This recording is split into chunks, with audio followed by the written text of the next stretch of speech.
Hello, my name's Noel. Today I'm at Deadmans Hill. The weather is looking quite menacing. There's a little storm brewing behind me. That is actually darker than it is. It's quite light on me. It's rained quite heavily all day, and in places the water's flowing through the forest. And I'm just walking through it here. I'm following a horse trail to a clump of trees. On a dry day, you just wear a pair of trainers and walk across this. And today I'm wearing a pair of wellies.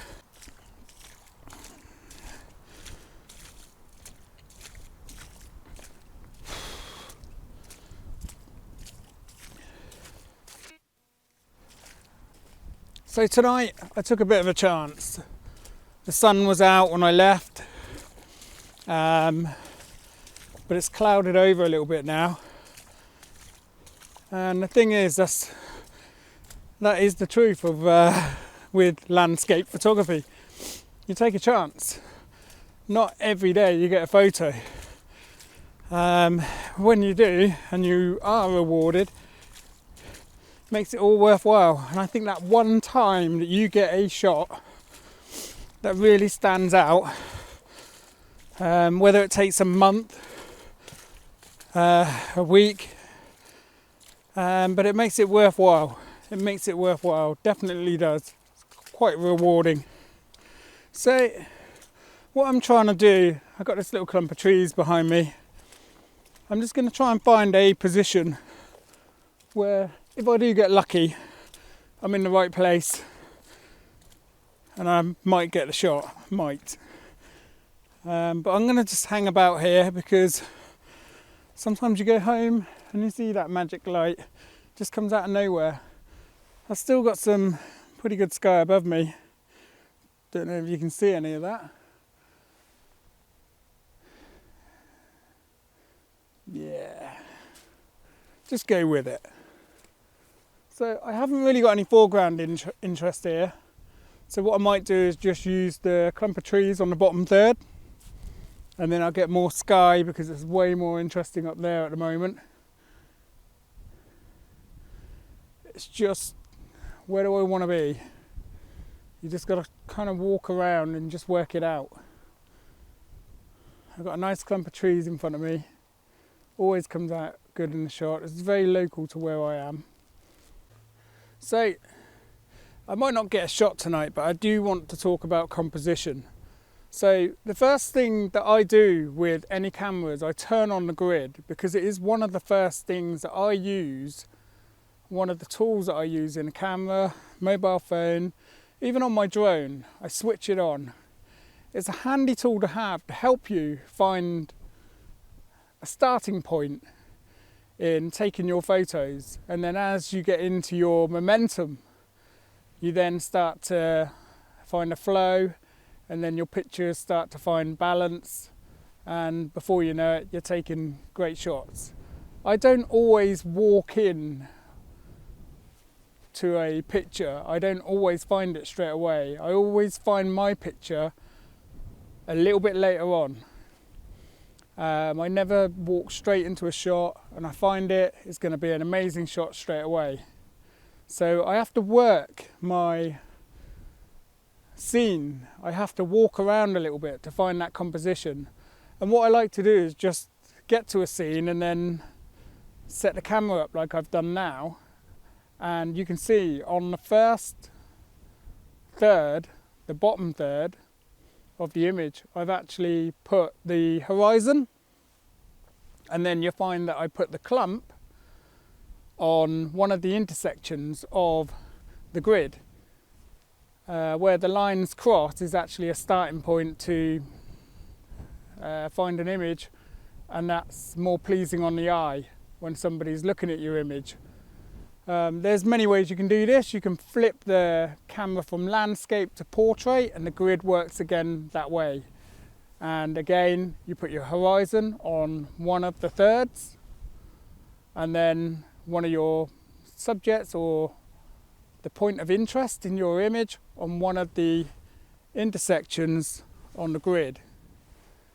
And that's the starting point for me. The rest of it is just finding harmony in the image. What I might actually do is just show you a few images that I took quite a few nights ago when the sun was setting behind those trees.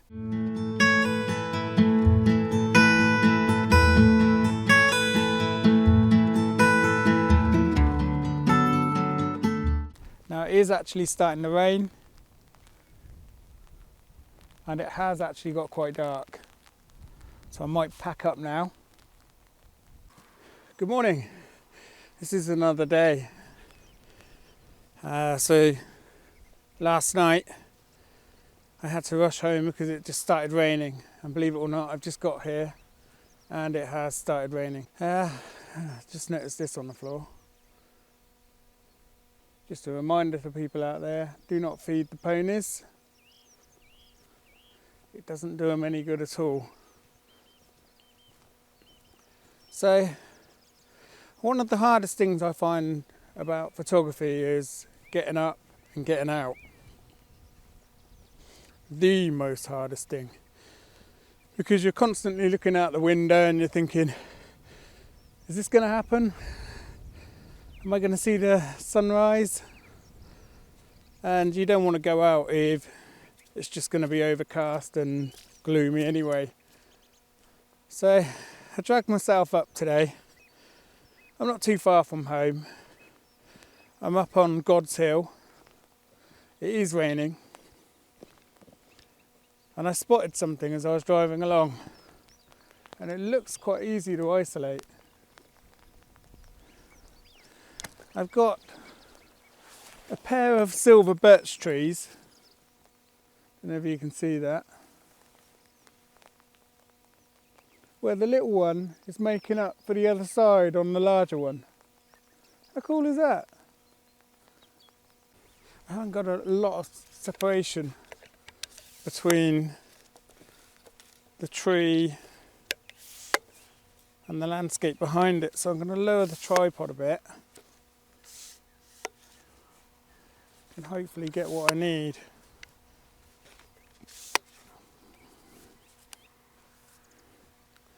So about there.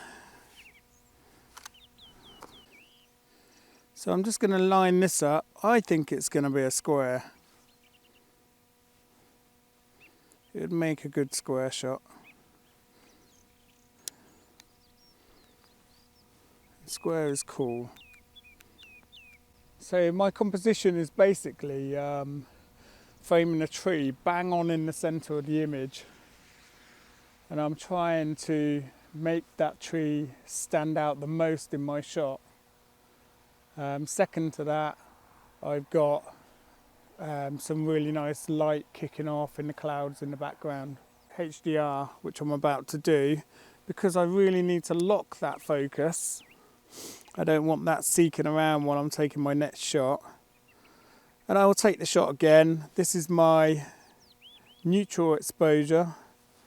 And then I'll quickly brighten it up so I can see the foreground. Take that shot.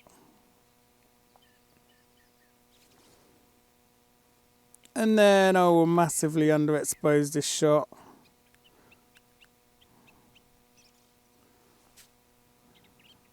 And then what I'll do, back in Lightroom, I'll combine them all together.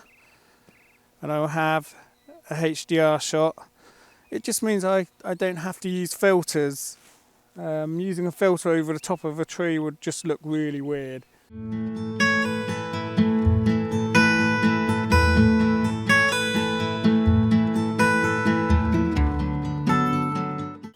Right then, I think what I might do, there's not much else up here that I really want to take a photo of. I've got my tree.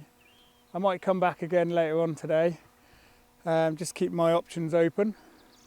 For now, I'm going to go back and start editing this video. And yeah, don't forget to give me a like, subscribe, leave a comment in the comments below, and I'll see you on the next video. Catch you later. Bye bye.